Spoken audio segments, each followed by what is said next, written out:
We have commit and we have liftoff. This is Mission Control Houston. We appear to have a good first stage at this point. Okay, Houston, we've had a problem here.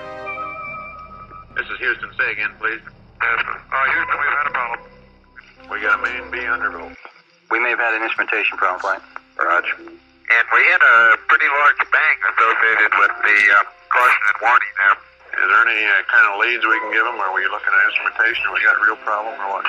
We're reading 0 N2 pressure in fuel cell 1. Yeah, that's because of AC. And it looks to me, looking out the hatch, that we are venting something.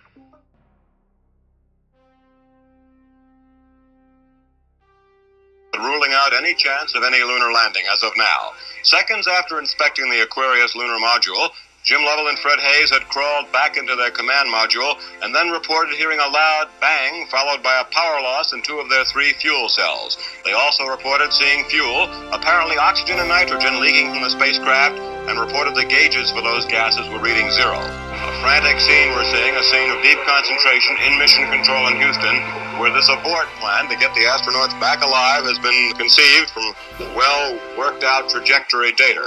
Fred Hayes and Jack Swigert are making their way through the tunnel to the lunar module, using it as a lifeboat, so they'll have electrical power for their radios on the command module. After checkout in an environmental chamber, the directions for construction were sent up to Aquarius. At this point in time, I think the partial pressure of carbon dioxide was reading about 15 millimeters.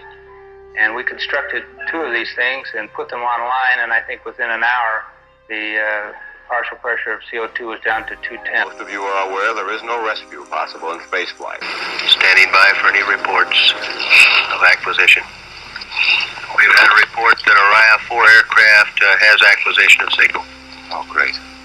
Hey, there it is. Shot. Great. Beautiful shot. Houston, we show you on the mains. It really looks great.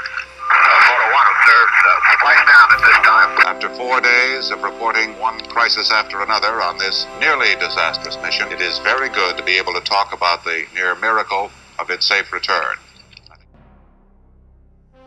I kind of think one of the most important points that can be made of this flight is the cooperation and the coordination and the initiative that people have when suddenly faced with an unusual situation that can respond to come up with the answer. I think it's amazing the way that people can respond so fast to get this job done.